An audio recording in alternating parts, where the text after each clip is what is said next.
I'm Norma Jean Shaw, the editor of the Royal Examiner, and stopping in today is Jason Poe. He is running as the sheriff's candidate on the Republican ticket for Warren County, and I'd like to say welcome to you today, Jason. Thank you, Norma Jean. Mike, thank you for having me. So let's talk about your campaign. You work for the Warren County Sheriff's Department, and you are now in Winchester as an officer? I am a corporal in the city of Winchester, yes. Okay. I worked from 1998 until 2017, January 23rd, with the Warren County Sheriff's Office. Okay. And you left Warren County to go to Winchester because? Well, in 2016, an opportunity presented itself to me through the city of Winchester. There were some leadership challenges ahead in Warren County that I didn't necessarily see eye to eye with. Mm-hmm. So it was time for me to make a decision, on what path I wanted to take my career. And I was able to really evaluate it, and ultimately I chose to attain a greater knowledge in police work by going to work for a police department. The second half of my career, which was, that's a hard decision to make. It's tough. But I examined it from about September up until about December when I finally made the decision to, went through the process and was ultimately hired and started January 23rd of 2017. Okay. So what was your rank in the Sheriff's Department here in Warren County? I had started as a communications officer. I came up through the patrol division. I was promoted to patrol. Then I was promoted to a narcotics investigator. I worked there for a number of years. And then when I ultimately left the sheriff's office, I was a SWAT commander and commander of special operations and a patrol sergeant. Mm-hmm. And how are things going for you in Winchester as an officer there? They're absolutely wonderful. It's a great department. It's a vibrant city. Mm-hmm.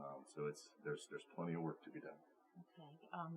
Training since you've been to Winchester, I'm sure that there have been some opportunities for training and education. What types of areas have you gotten into in Winchester? What I've really focused on and what's really opened new doors to me was their mental health challenges within the city. Again, you got 9.5, almost 10 square miles of concrete and asphalt. You have I won't say a very large, it's larger than over here, homeless population. And the majority of those are mental health cases. And their approach is second to none. I mean, Northwestern really works on the ground over there. They have traveling nurses that see these people on a daily basis. Mm-hmm. Us as officers, we're, most of the department's certified through crisis intervention training. I went through earlier this year. It's a phenomenal 5-day course that allows you to get a dialogue with people suffering from mental health. And I encourage any 2 to 5 year officer starting out to get it because it really enhances how you deal with and communicate with that individual suffering a mental health crisis. It gives you some tools on how to break them down and to get on their level, if you will. Mm-hmm. What would you say about what you know from your time in the Sheriff's Department about how mental health cases are handled through the department now or in your time there? Here? In Warren County. Ultimately, throughout the years of working here, if you weren't a danger to yourself or others, we didn't take you into custody. And we didn't pass anything on to anybody else. We also didn't have a database. Now, of course, you had a CAD call where you responded out to this house for this person. Maybe they kept calling 911 or was bothering their neighbor. And you keep your notes in your CAD, but that's really all the further that it went. Briefing rooms, we knew who was who. But outside the department, nobody really understood the dynamic. And what I want to bring back to Warren County is bridging that dynamic between a person that may be out in Blue Mountain, that doesn't come to town often, that has suffered from some kind of mental crisis or has not been taking their medication properly, and bridge that gap between them being 17 miles out in nowhere in our local mental health professionals as an agency. So you announced, I'm trying to remember exactly when that was. How many months ago? August? Okay. Oh, no, I'm sorry. You announced for sheriff? Yes. I believe it was August. Okay, so back in the summer. So sure. We're a few months ahead. How have things been going with your campaign? They've been going really well. Okay. We've had a lot of tremendous amount of support through August, through the fair. coming into our downtown events in October, November. Halloween was a huge night for us. And the support is overwhelming, honestly. It even surprised me when we, as we got going. I knew I had a base of support, but I had no idea that it was as committed and as strong as it is. Okay. Well, let's talk about the elephant in the room. Sure. There certainly has been a lot of news in the news cycles recently. It seems every time we turn around, there is some more information that is breaking about the EDA and who knew what when and those types of things. And I know that you recently put a video about that. Sure. So let's talk about that a little bit. Sure. Okay. What would you like to say? What would you like to know? Well, I saw because I know, I don't know how many Norma Jeans there are in town, but I was out of town traveling and I heard that you had posted a video and that you had referenced me, I think. So I'm just curious what your thoughts are, what you said to the public in that video for those who might not have seen that. What I said to the public in that video is the absolute facts. Okay. There's no leadership in this community. Nobody stood up to be a leader. And it has completely created a turmoil inside of our community that's unprecedented. I mean, it's never been that way here. Again, I grew up in the 80s, so, when the officer was shot and killed, Dennis Smedley, in, I think, 84, I was just a child. So I have no idea. I've heard people compare it to that. But let me tell you, the last 3 weeks of my life have been very tumultuous, if you will. Just the rumors and the slander and the nasty comments. I've worked my entire career here. I've rose through the ranks here. I have never done the things that those people are saying that I've done. And let me be clear. If leadership would have got out on a podium the way leadership is supposed to do and acknowledged the elephant in the room, if you will, and just simply said, we're aware, we are investigating, and we will get to the bottom of it. We wouldn't have the problem that we have today. And that's where I think our local government has failed us, from the Board of Supervisors to the county administrator to the Commonwealth Attorney. That's what I feel. I wasn't personally attacking any of them. They're all in leadership roles. The Commonwealth Attorney is the chief law enforcement officer of the County of Warren. The buck stops with him. Why didn't he get out front and just make a simple statement? He didn't have to intervene in facts. He didn't have to talk about case-sensitive information. He just had to give a brief overview that we got it and it's being handled. We never heard that. Okay. No one ever heard that.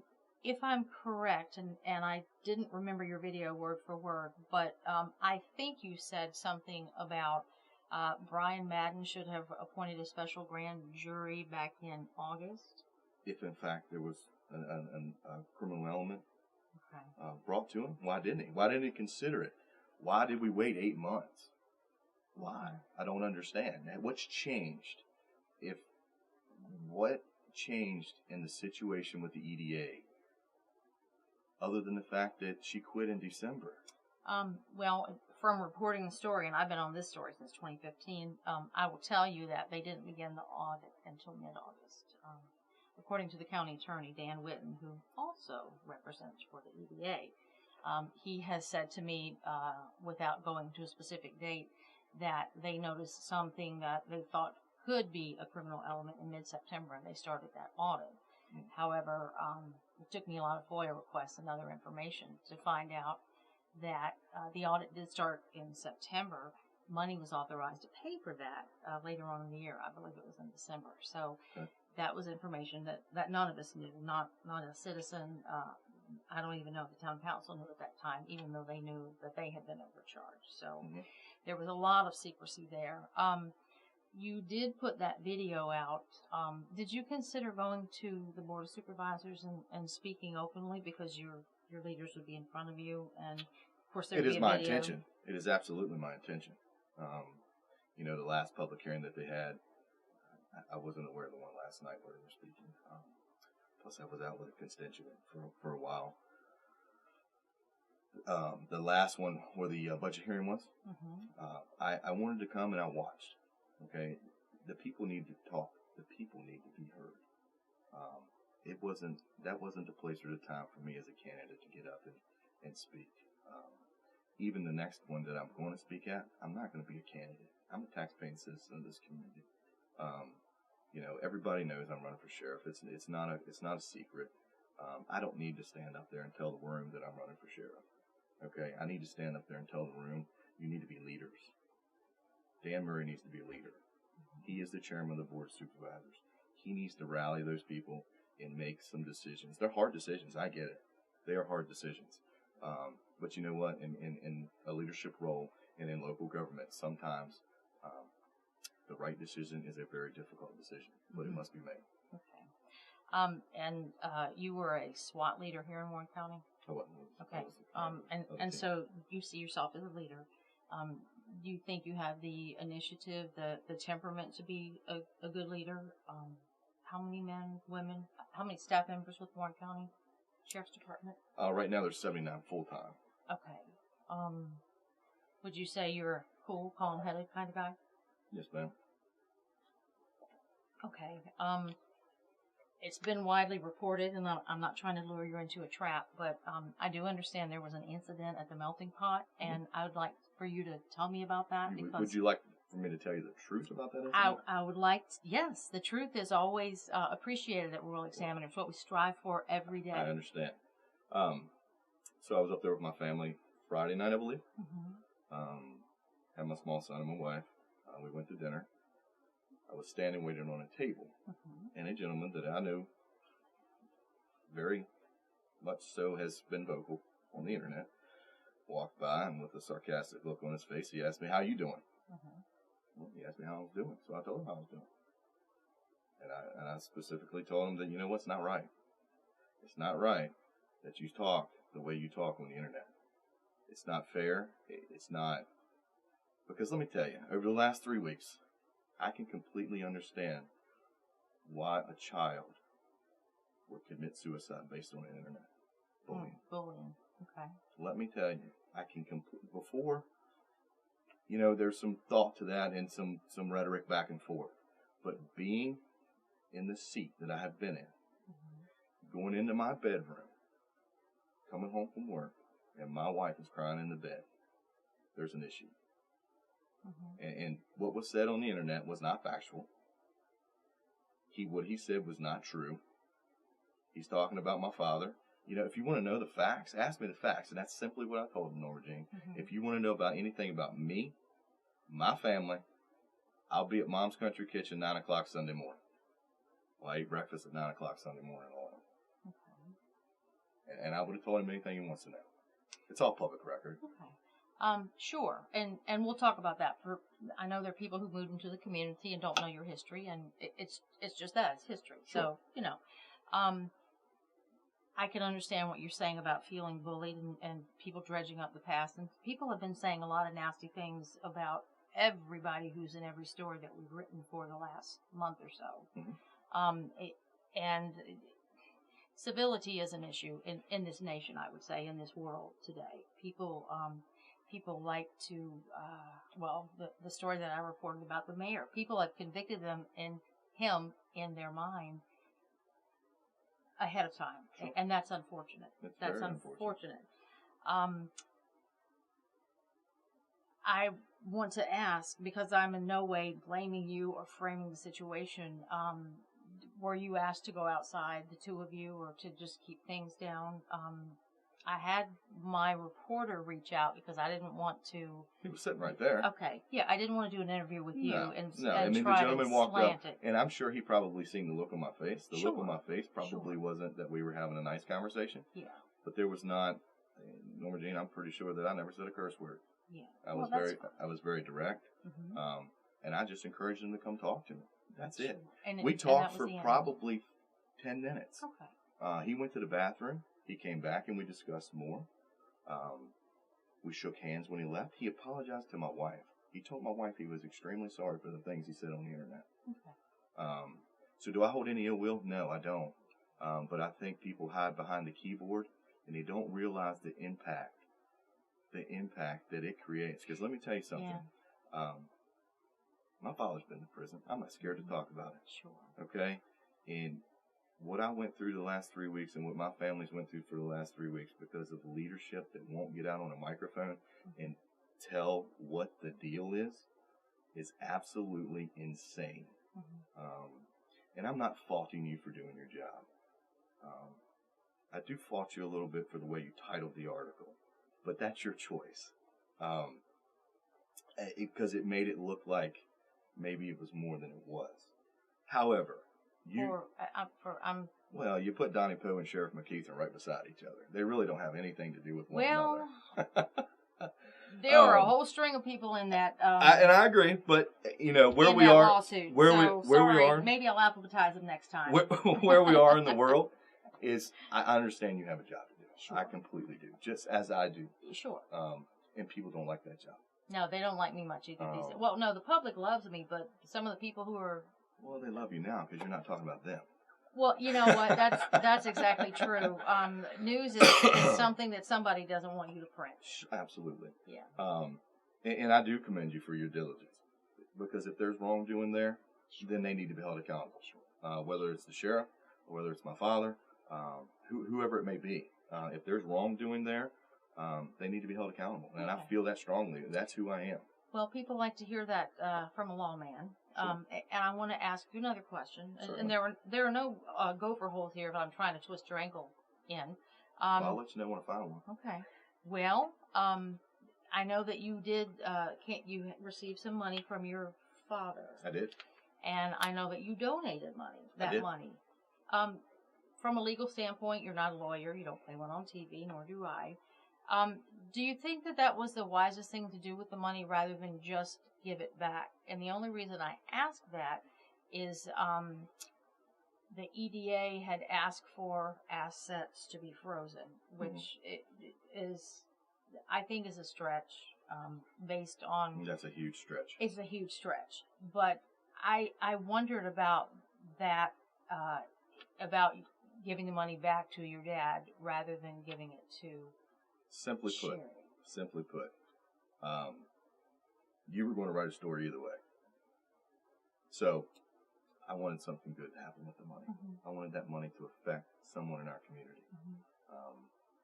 If in fact, the majority feels that it's dirty money that came from my father and my mother, then why would I give dirty money back? I don't feel it was dirty money, but I feel like it was the right thing to do. With the circumstances that were coming down the pipe, I wanted that money to positively impact Warren County Front Royal. Sure. And that's why I did it. And I didn't view it as dirty money. I viewed it as possibly money that would be tied up legally. So, but it's a question I wanted to ask. It's a trickery of words. Well. He's not being sued because it's on the up and up. I mean, somebody's alleging something, right? It appears that way to me. I mean, I saw a whole lot of solar panels on the roof of the EDA building. That's, you know what, they can negotiate that in court. They didn't fly up there by themselves. You're absolutely correct. But I felt like, to answer your question, I really felt like that was the appropriate thing to do, is to give it to a charity that does positive things in our community. And again, it was $3,450, I think. So that can go a long way here. Yeah. Absolutely. Spent the right way. Okay. Let's talk about in the future. The election comes in November. You're elected. What's the next thing? As far as the staff, I have interviewed Mark Butler. I have not interviewed the third candidate. He is not. Mr. Licklider said he will come and sit down. He has not yet. Sure. Mr. Butler has said he will not clean house. The only way that someone would lose a job is if they have a criminal offense or if they're dishonorable. So that must mean something to deputies who are there now, because I know a lot of times when a new staff person comes in at the top, everybody leaves and they start afresh. It's completely possible. Okay. I know you're alleging Mr. Butler said those things. I know what I'm hearing on the street. So I videotaped an interview with him, sure. And you're welcome to go to our website and watch it. Is that what he said? It's absolutely Certainly. what he said. So my intentions is every single person at the sheriff's office has a job. Period. There's not one person there that's not safe as far as having a job. Those men and women work hard every single day for this community. They have undergone some undue stress here recently. Sure. And they are starving for leadership themselves right now at this point. The command staff is doing, the necessary things that they can do, from what I understand. And it's important. It's a vital role to be a good leader. I will tell you, within the first 180 days, I'm going to start evaluating things to see can we cut costs? Do we have some slush money somewhere that we can give back? Do we need X amount of deputies here versus here? Is the supervision top heavy? I mean, there's some things that need to be looked into that I intend on looking into, the first 180 days. But to come in and start changing and rearranging, no, ma'am. Okay. And let's just go on the record and be clear. I don't allege anything that I tell you. I interview Butler, and the video's there. You can go watch it, or you can choose not to watch it. I didn't mean to upset you. Maybe I chose my words wrong. Well, no, so I'm not upset. If you accept my apology, but, I do apologize. Well, I just want to let you know, I don't know what you're hearing on the street, but I do know what took place in the studio here. Sure. And I appreciate that. I appreciate your candor. Well, I try very hard at the Royal Examiner to report the truth, whether it's good or bad, or whether it upsets somebody or not. I'm sitting here, right? Yep. So see? I believe in it. Yeah. I believe in the process. The truth is very important. You mentioned looking at your staffing numbers, and maybe your staff is top heavy, maybe it's not. Sure. There were a number of school resource officers that were requested by Sheriff McEachern in response to the national shootings that have happened at schools, far too many. Do you know, and of course you're outside the system, so you don't know for sure, but I'm not sure if all of those were new hires or if some deputies were moved over. That's something I assume you would be looking at.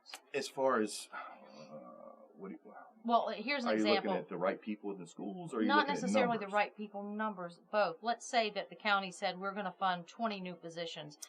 I'm wondering if 20 new people were hired, or if some deputies were moved over, and that's... It was my understanding, because I sat through that budget hearing. I think it was my understanding that the sheriff had 5 new ones he hired. So, did somebody transfer from patrol to the schools? I can't answer that. Okay. I don't know. Okay. But I believe he got 5 new positions, and that gave all the elementary schools a police officer. And that was a twofold thing. He took that, I guess, 0.5% increase on the chin, or a percent increase. I'm not sure what it was total.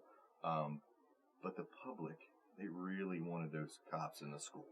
And it wasn't just in Warren County that the public responded in that way. I think it was statewide and nationwide. There's no question. It was nationally. I mean, look, Prince William, I think they were talking at one time, and they may have passed it, putting guns on their teachers. Yeah, I think a lot of places were talking about that. So at the time, that was the hot topic. Yeah. I'm proud to see that every school has a deputy in it, because that starts that partnership and that relationship building. And I hope the county stays committed to that program. Speaking of relationship building, a lot of times police officers don't have that good relationship in the public side that they want. I mean, there's so many little kids who are like, cops are bad, which is not true at all. Sure. And there's the DARE program that the Sheriff's Department does. But what would you see if elected as ways that you could build that connection with kids in the community? Well, it's kind of like the KISS theory. If you've ever heard of the KISS theory, it's keep it simple, stupid. Yeah. And I believe in that theory, common sense approach. In the city, we had some issues in one school, and what we did is we went down and ate lunch with them for several weeks, and that starts to build that. And then you move to the playground with them. So here, I think the most important thing is to make sure that the deputy that is assigned to that school is a fit.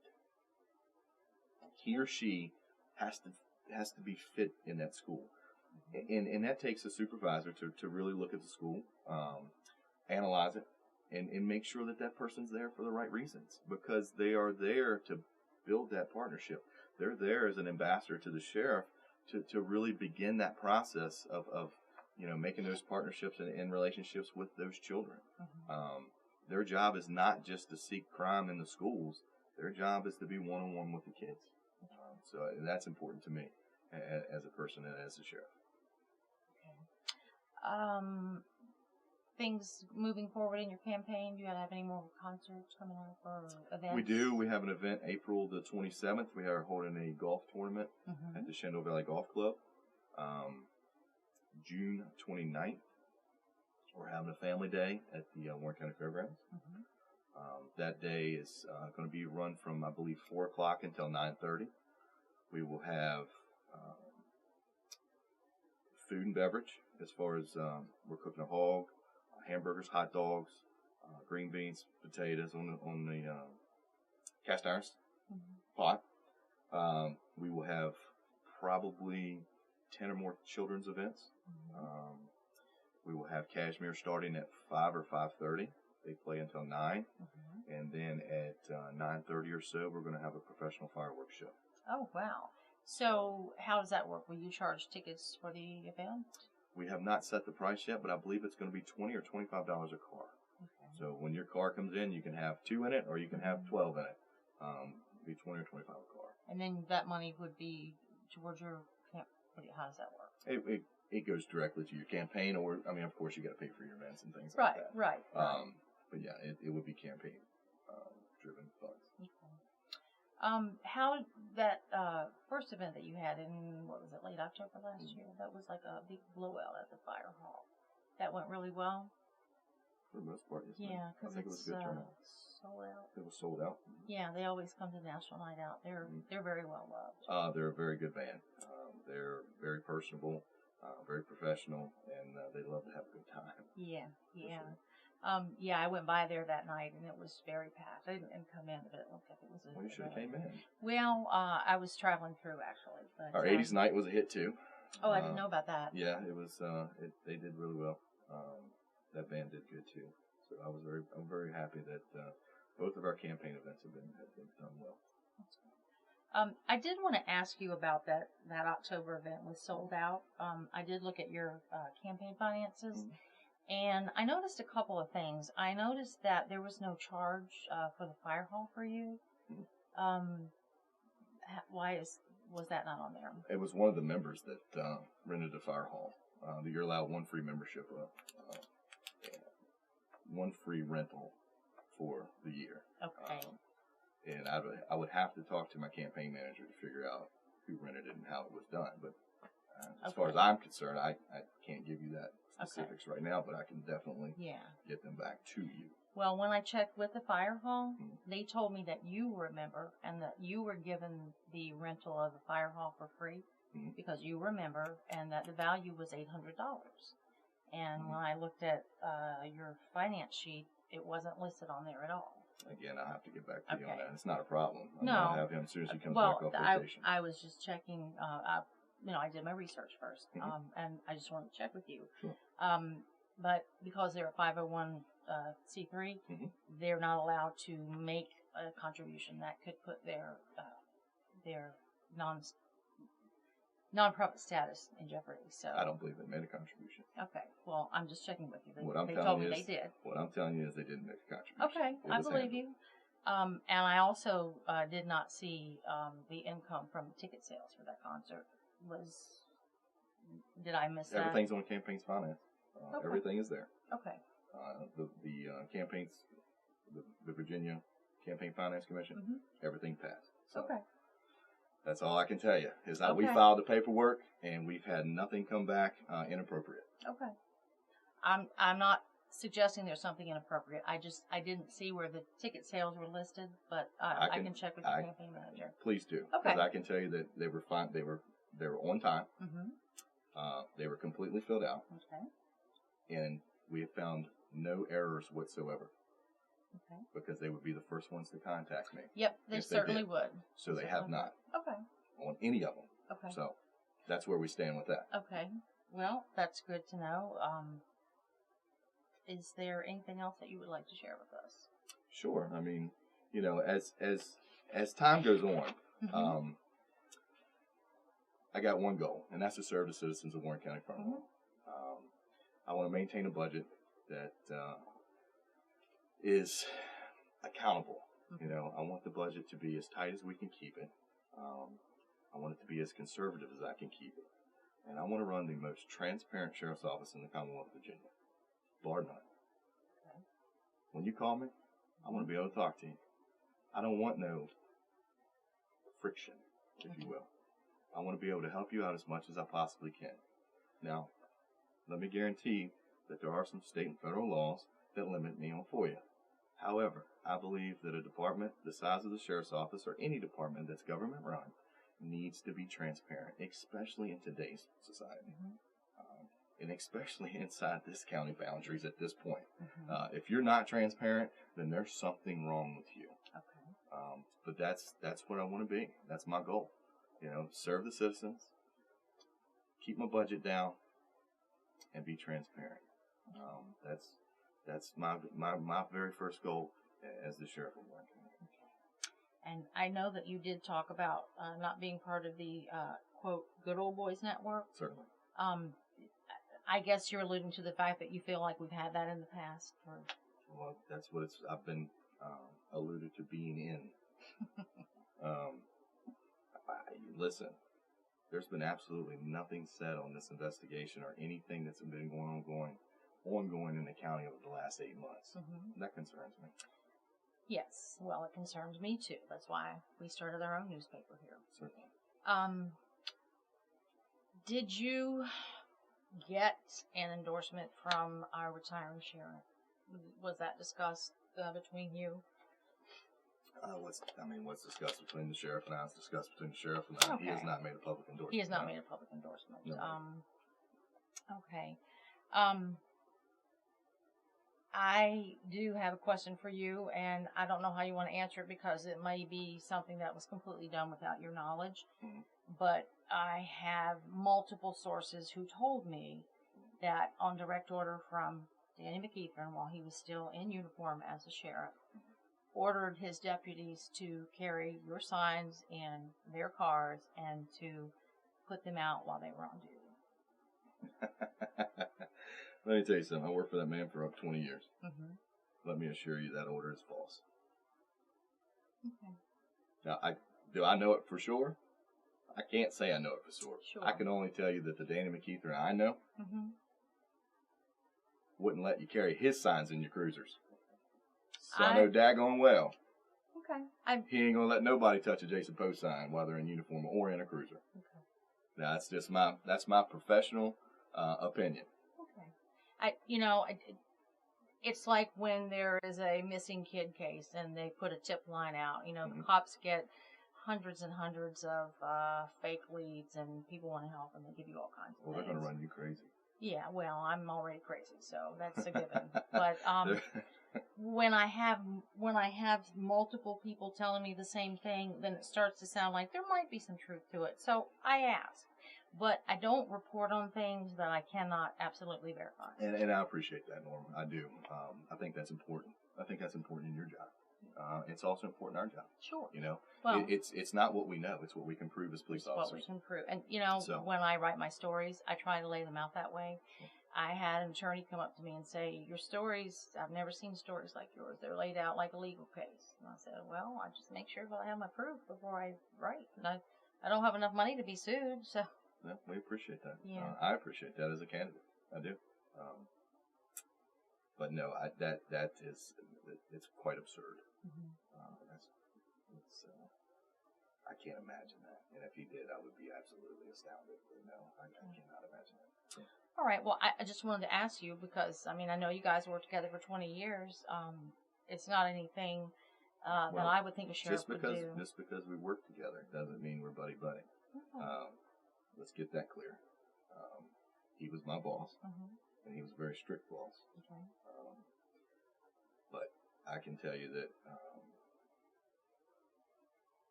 he was a boss.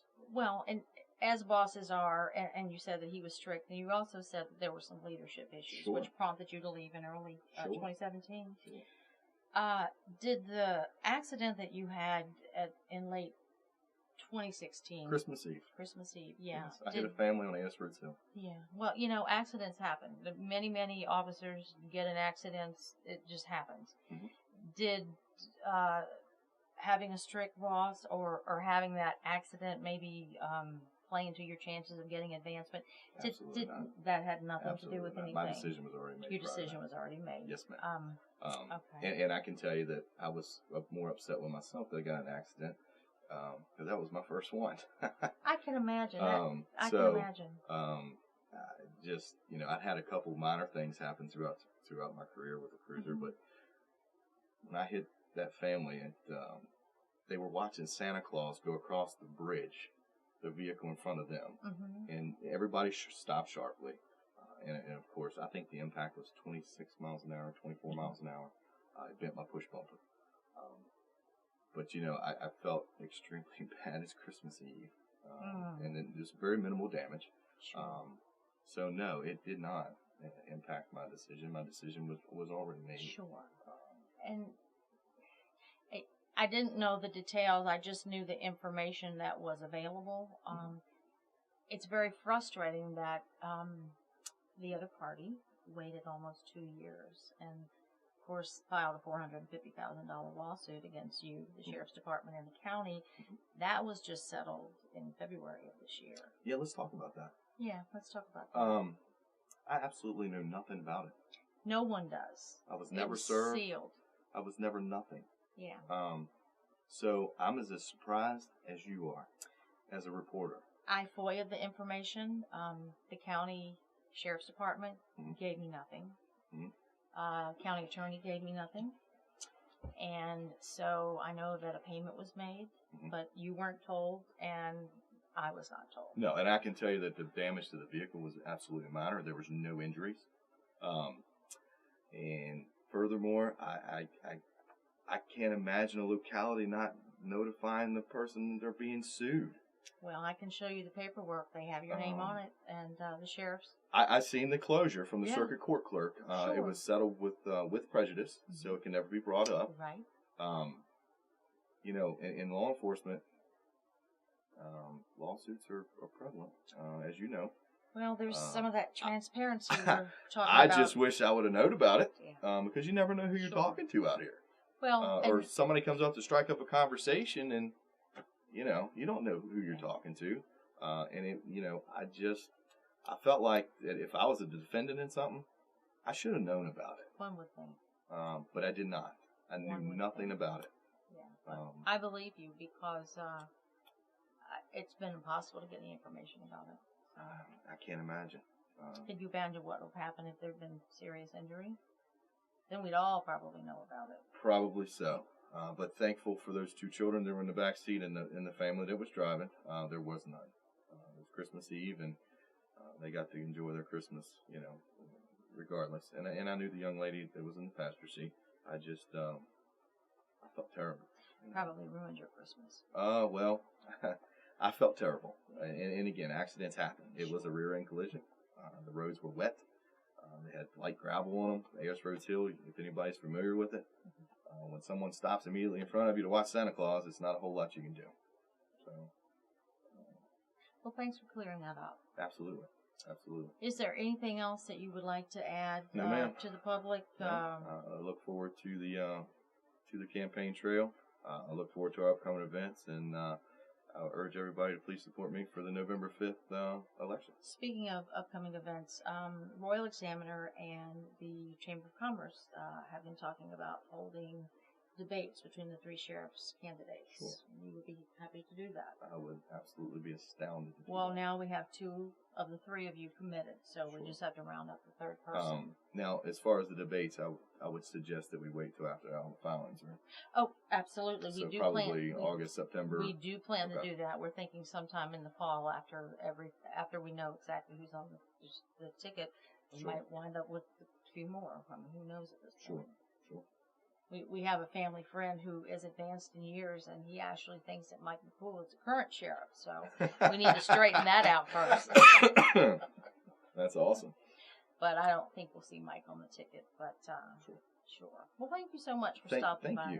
Thank you for having me.